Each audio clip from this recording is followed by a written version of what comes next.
निवेदन है माननीय सुधांशु जी से कि आपको संबोधित करें। मित्रों,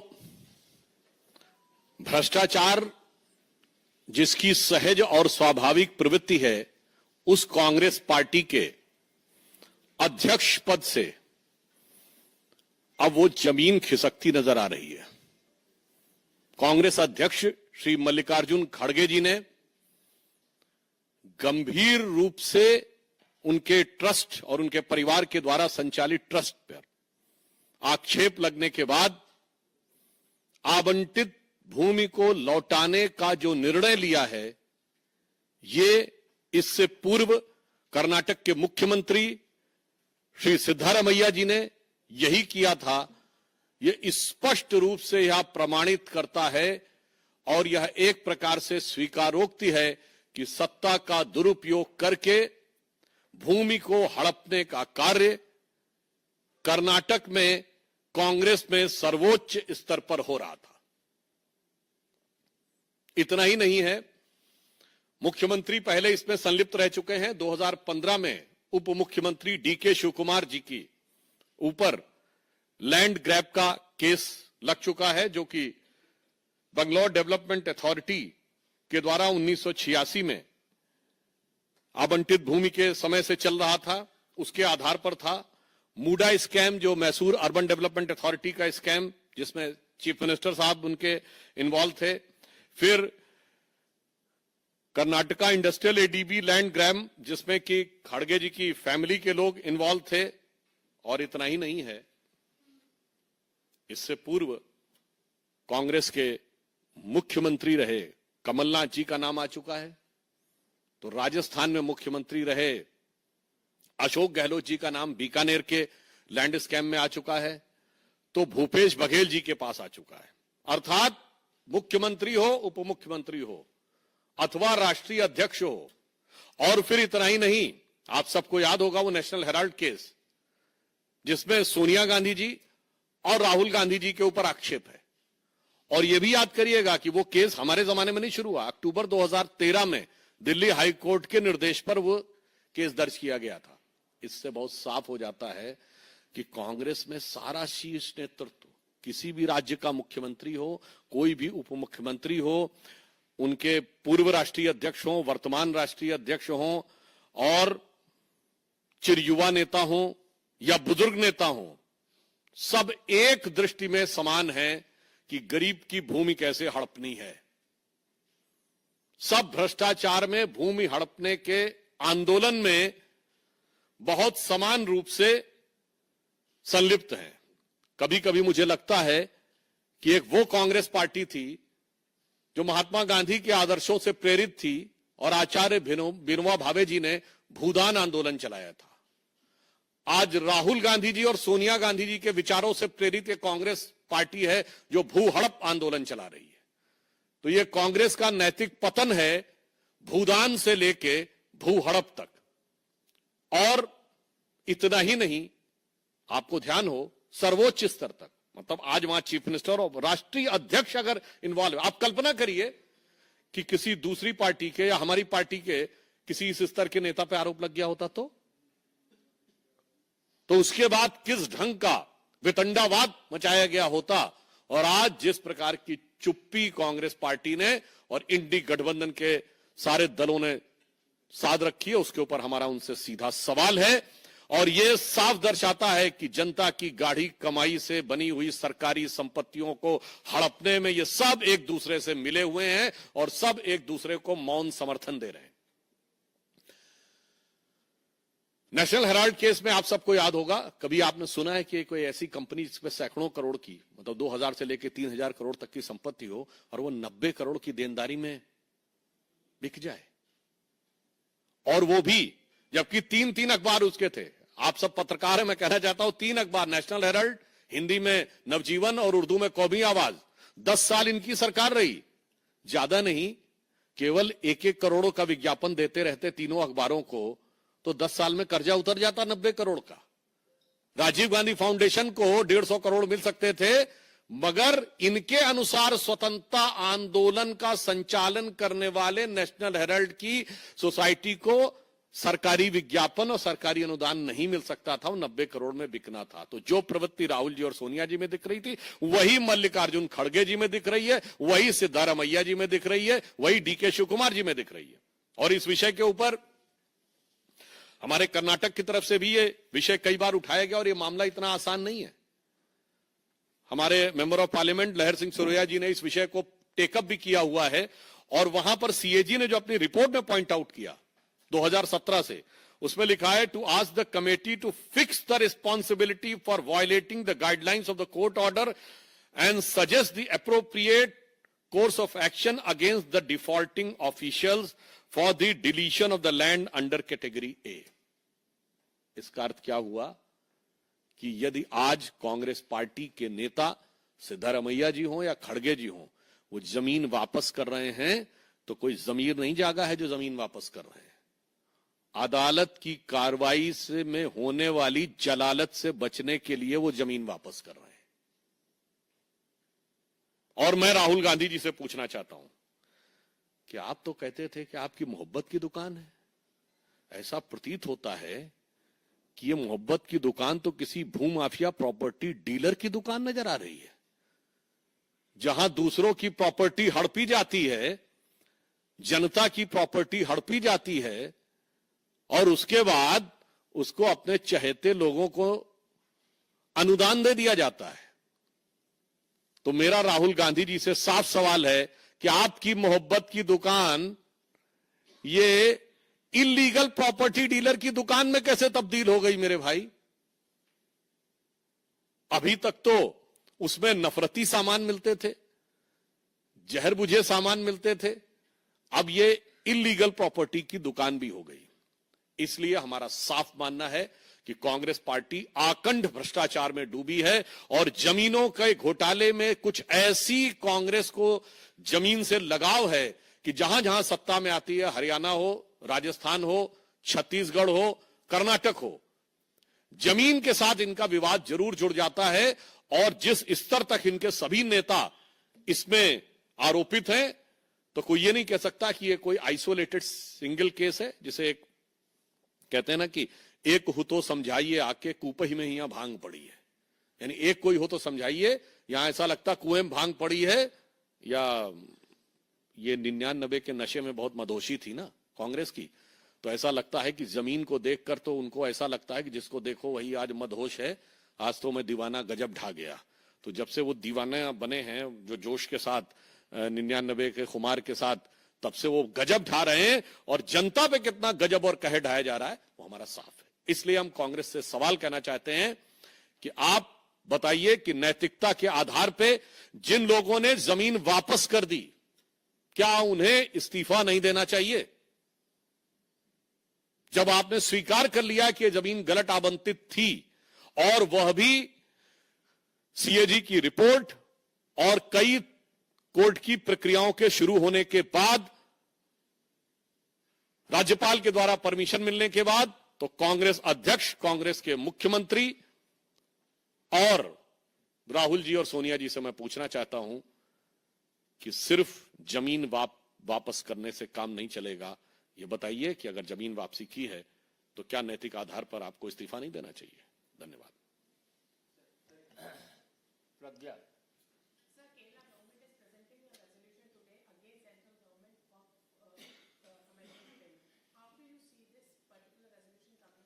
पहले इस विषय पर कोई सवाल हो तो आप पूछ सकते हैं। नीरज पांडे।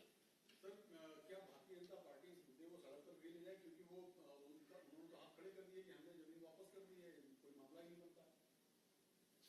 मेरे विचार से ये तो वो स्थिति हो गई, इसको शब्दशः ना लिया जाए।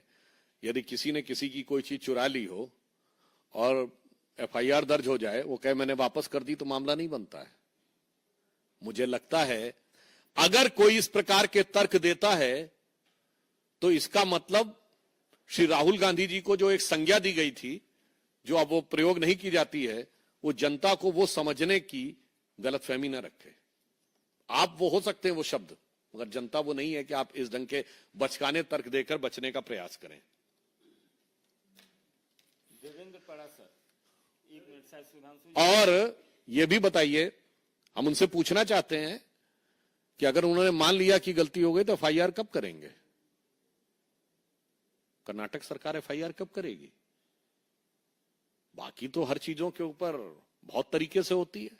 इसलिए पुनः हमारा नैतिक सवाल आज भी उनके लिए एक राजनीतिक यक्ष प्रश्न बनकर खड़ा है।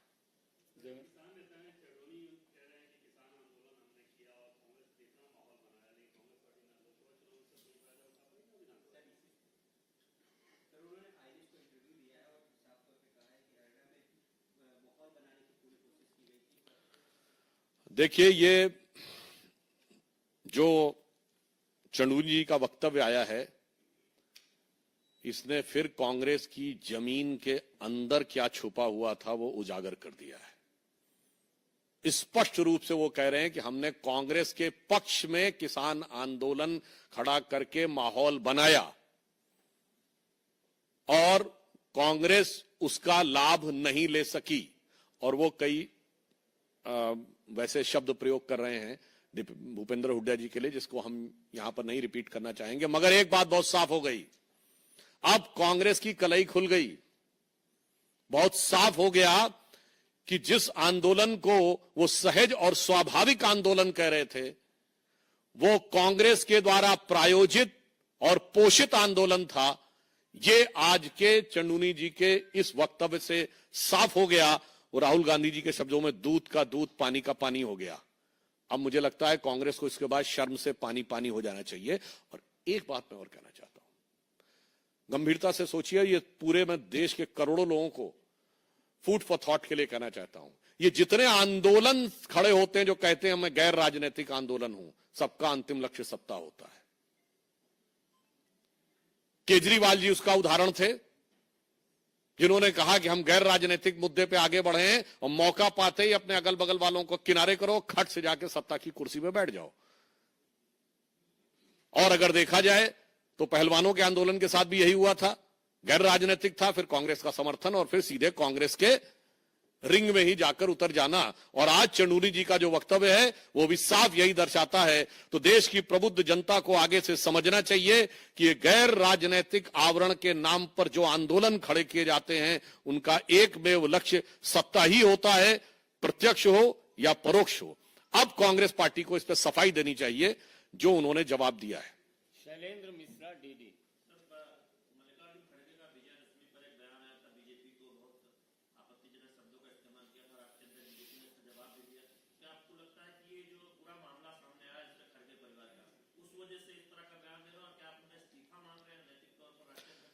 मुझे लगता है कि अगर वो कांग्रेस पार्टी ये कहती है कि वो 138 साल पुरानी कांग्रेस पार्टी है, मैंने पुनः कहा, जो ये कहती है वो गांधी के आदर्शों पर चलती थी, जिस पार्टी के में कभी विनोबा भावे जी ने भूदान आंदोलन चलाया था, अब ये भू हड़प आंदोलन चला रहे हैं, इसके बाद भी ये इस्तीफा नहीं देंगे।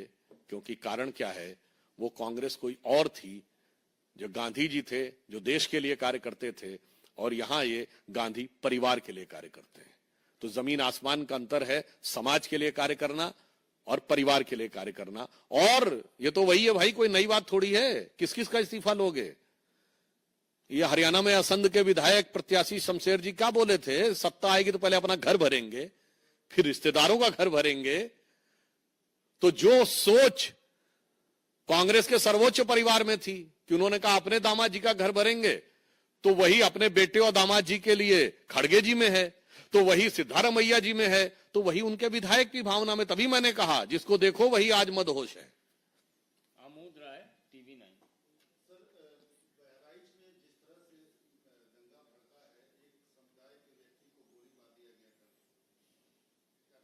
देखिए, इस पे उत्तर प्रदेश के मुख्यमंत्री जी ने बहुत कड़ाई के साथ कहा है कि जिन लोगों ने भी माहौल बिगाड़ने की कोशिश की उन्हें बख्शा नहीं जाएगा। मगर एक बात और गंभीरता से सोचिए कि ये किसकी ताकत बढ़ गई है जो पिछले कुछ समय से इस ढंग की घटनाएं देश में बढ़ गई हैं। ये मैं देश के विचार के लिए सोचता हूं। जो लोग कहते थे ना कि पिछले कुछ महीने से कुछ ताकत बढ़ गई, कुछ शक्तियों की, ये कौन सी शक्तियां थी जिनकी ताकत बढ़ी है? ये कौन सी शक्तियां हैं जो भारत को कमजोर करना चाहती हैं? आर्थिक आधार पर भी, सामाजिक आधार पर भी, सांस्कृतिक आधार पर भी। ये सब कहीं ना कहीं उन्हीं शक्तियों के टूल बने हुए हैं जो ये घटनाएं हैं। और फिर मैं दर्शकों से कह रहा हूं, मैं सारे देश से अब विचार करने के लिए कह रहा हूं कि पिछले 4 महीने में ऐसी घटनाएं क्यों हो रही हैं। कहीं कोई ईमेल आ जाता है कि ऐसा कुछ होने वाला है, कहीं पर रेल की पटरियों के ऊपर कुछ हो रहा है, कहीं पथराव हो रहा है। इनको अलग अलग घटनाओं के रूप में मत देखिए, इन्हें समेकित रूप में इंटीग्रेटेड फॉर्म में देखिए, तो भारत के खिलाफ होने वाले षड्यंत्र को आप बेहतर समझ सकेंगे। प्रज्ञा, एक मिनट सर, एक minute.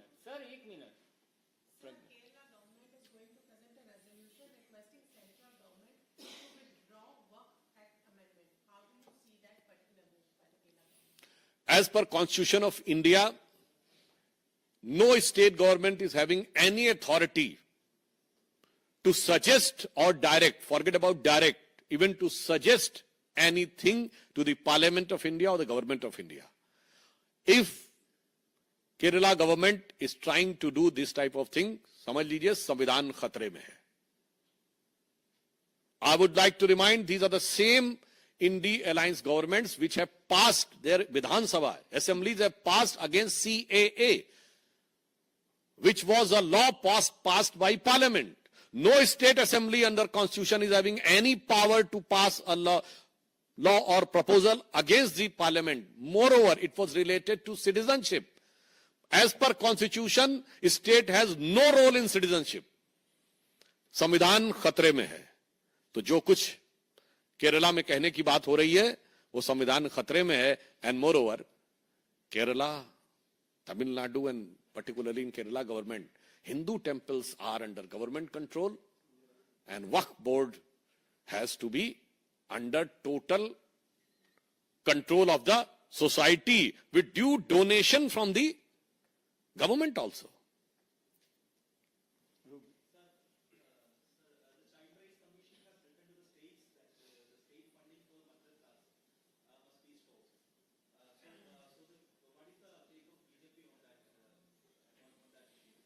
In this context, our state governments will take an appropriate action in accordance with the law and the direction given.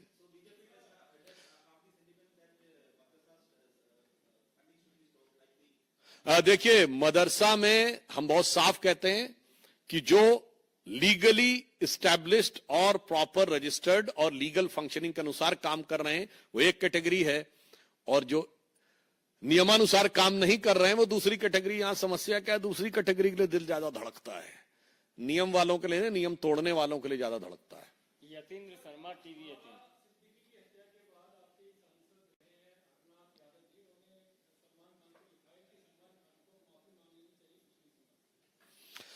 इस विषय पे उस दुखद हत्या के ऊपर हमारे महाराष्ट्र के गृह मंत्री और मुख्यमंत्री दोनों ने कहा है कि उस पर प्रभावी कार्रवाई की जा रही है और सरकार उसमें जो गुनहगार हैं उनको पकड़ने में भी सफल हुई है, कुछ को, और बाकियों के ऊपर उपयुक्त और प्रभावी कार्रवाई होगी। नीरज पांडे। संजय राउत का बयान आया, उनका कहना है कि अंडरवर्ल्ड की समर्थन से राज्य सरकार चल रही है और इसीलिए हत्याएं कराई जा रही है। मुझे लगता है संजय राउत जी शायद भूल गए 90 के दशक में जब अंडरवर्ल्ड का बोलबाला था, तो जिस अंडरवर्ल्ड का जिन लोगों को समर्थन था और जिसके खिलाफ स्वर्गीय बाला साहब ठाकरे जी ने स्टैंड लिया था, और मैं कहना चाहता हूं बाला साहब ठाकरे जी का वो स्टैंड नहीं होता तो शायद मुंबई अंडरवर्ल्ड के बहुत तगड़े गिरफ्त में 90 के दशक में चली गई होती, मगर आज वो उन्हीं लोगों के साथ खड़े हैं जो उस अंडरवर्ल्ड का समर्थन करते थे। तो मुझे लगता है अंडरवर्ल्ड का इतिहास और आज का अपना वर्तमान देख लें तो पिक्चर ज्यादा क्लियर हो जाएगी। आयुषी मिश्रा। राष्ट्रपाल अधिकार संरक्षण की तरफ से जो मदरसों पर कार्रवाई की जा रही है उसको लेकर मौलाना शहाबुद्दीन का बयान आया है। उनका कहना है पहले वो इसका इतिहास पढ़ ले मदरसों का, उसके बाद इस तरह की कार्रवाई करे, और उनका कहना है मौजूदा सरकार लगातार मदरसों पर हमला कर रही है। इसका उत्तर वैसे दिया जा चुका है।